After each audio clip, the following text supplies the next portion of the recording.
Something tells me this is no mere adventure story.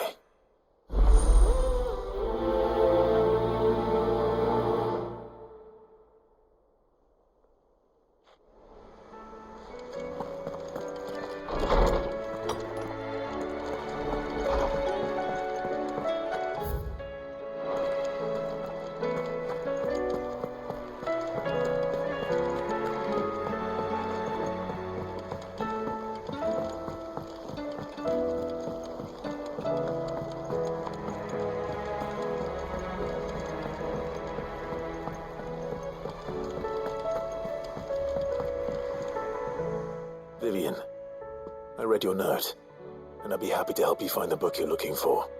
Thank you, Clive. But tracking it down will not be easy. Are you sure? Please. You have always granted me your wisdom and insight whenever I asked. It's only right that I return the favor. Or at least attempt to. You are too kind. Alas, what I ask of you is rather more trying than delivering the odd lecture. I spoke with Harpocrates to see if he had any inkling as to where another copy might be found, but perhaps it is best that you hear the details from him. If you say so. Forgive me, Clive, for asking this of you. But this book, it set me on the path to becoming who I am today. Its importance cannot be overstated.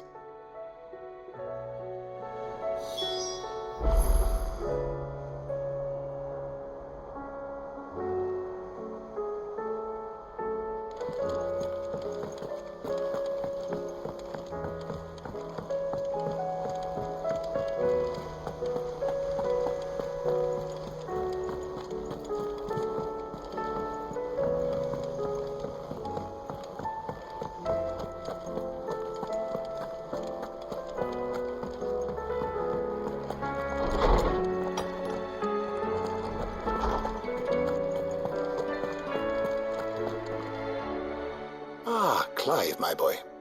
What a pleasure it is to see you. Harpocrates. There's something I need to ask you. I've been charged with locating a book called From a Distance. Then you seek a rare gem indeed. One whose name I had not thought to hear from your lips. You've been talking to Vivian. Right as always. But she didn't seem keen to tell me very much. I take it she didn't like what you had to say. And yet I gather it did naught to dissuade her. Clive, if the young professor has tasked you with obtaining a copy, I fear she asks the impossible.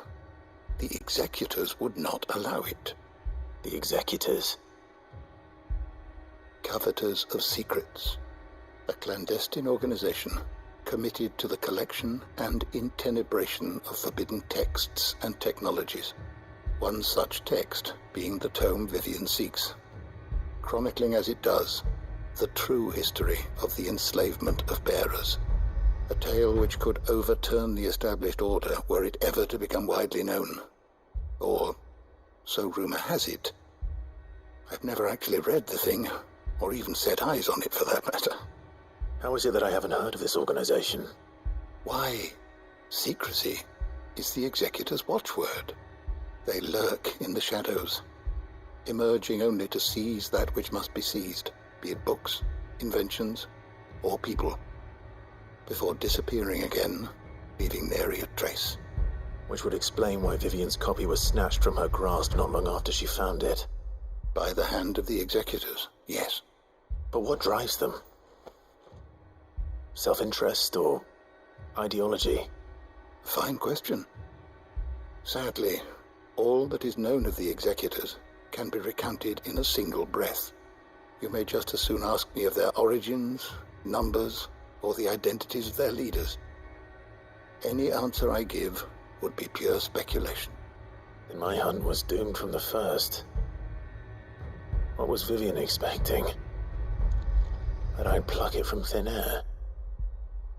Not from thin air, no. From ash. Rumors of the executors are rife among the scholars of Storm, but rather less so across the strait. I have a friend. Well, I had a friend in the village of Garnick, a collector of rare tomes, upon which subject we would oft correspond. Alas, I have heard naught from him since the skies fell dark, and no doubt he too has turned. But though he did not mention it by name, it is possible that a surviving copy of From a Distance yet rests upon one of his many shelves, quietly awaiting discovery. If you were, by some chance, able to save even a single book from the poor man's library, I know his soul would rest easier. Very well. When I next find myself in Waloed, I'll be sure to pay Garnick a visit.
The entire village looks abandoned. Now, which house would a bookworm live in?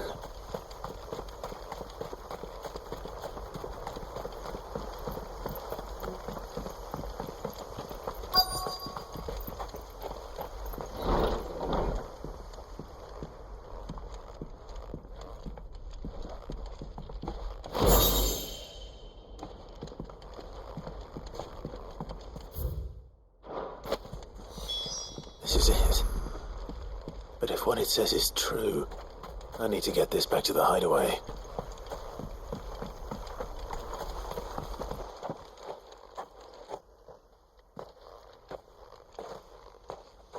Leaving so soon, stranger? We've been watching you. From a distance, so to speak. Subtle. I know who you are. Then we need not waste time on introductions. Hand me the book. Leave it in our care and return to your life. Your care? Do you mean to burn it or bury it? That is not my decision to make. But by one means or another, its contents shall be removed from the common record. Then I'll have to politely refuse. I won't let you erase our history. Then we find ourselves at an impasse. Very well. The book can just as easily be pried from your dead hand.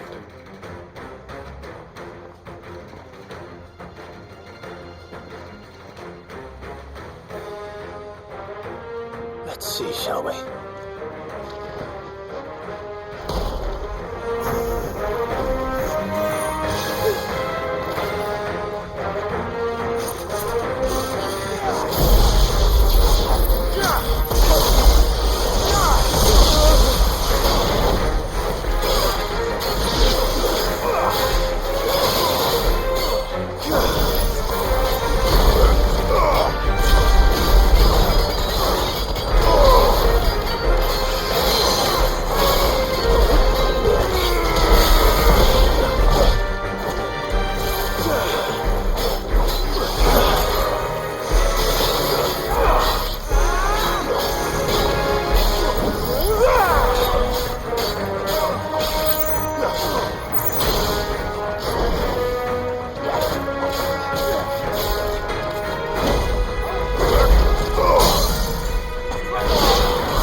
Impressive. But we have other means. We shall claim the book yet. Why do you want it so badly anyway? It lays out in no uncertain terms the vanity and avarice of mankind. It tells the shameful history of the persecution and oppression of a gifted few by a giftless many. Would you say that this interpretation was correct? I don't know. You don't know. Your sword may be sharp, but your wits are dull. So let me answer for you. There is no correct interpretation of history. That a series of events took place may be proved beyond a doubt. But there can be no single, immutable explanation as to why they came to pass. It is a question of numbers and of belief. If enough people believe that a set of events occurred for a reason, that belief becomes the truth. So you're trying to control the truth? We are trying to protect people from themselves, from knowledge that would bring them naught but pain. That is all. You may keep the book, for now. The world is small. We shall meet again. Until then. Wait! Damn it. Let's get this back to Vivian. Perhaps she can explain what that was all about.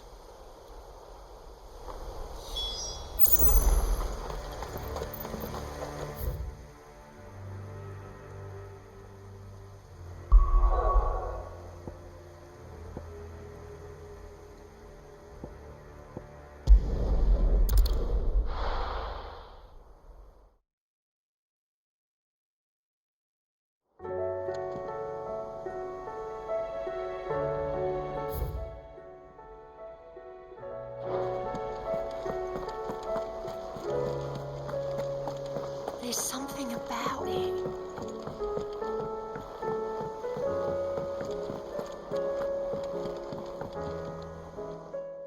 Vivian. I found it. The book you lost.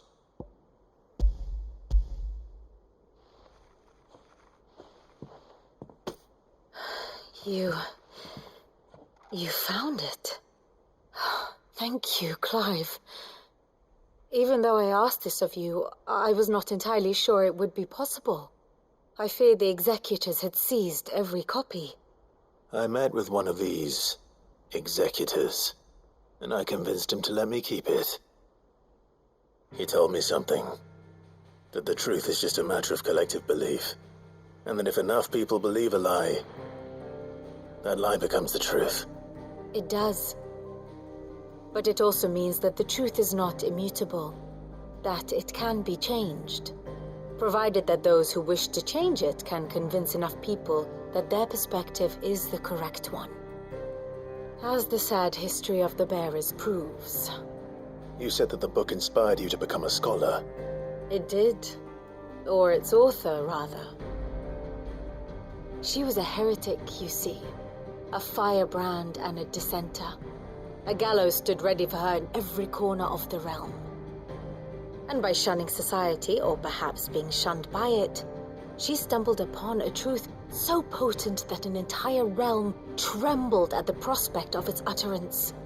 I, too, have always felt somehow set apart from the world of men. A stranger to my own species. She taught me that my solitude was not a curse, but a gift.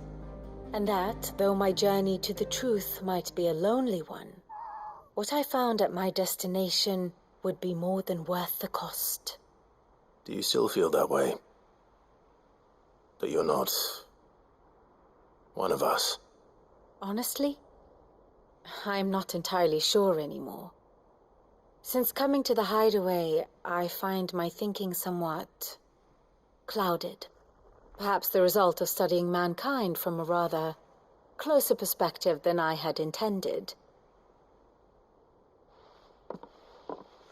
But the more I study, the more I find value in this perspective. In looking not from the outside, but from within. So if you'll permit me, I'd like to continue my work here. Remember, Clive, when enough people believe, belief begets truth.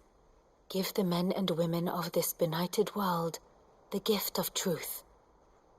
Make them believe in you, as I do. I'll try, Vivian. I'll try.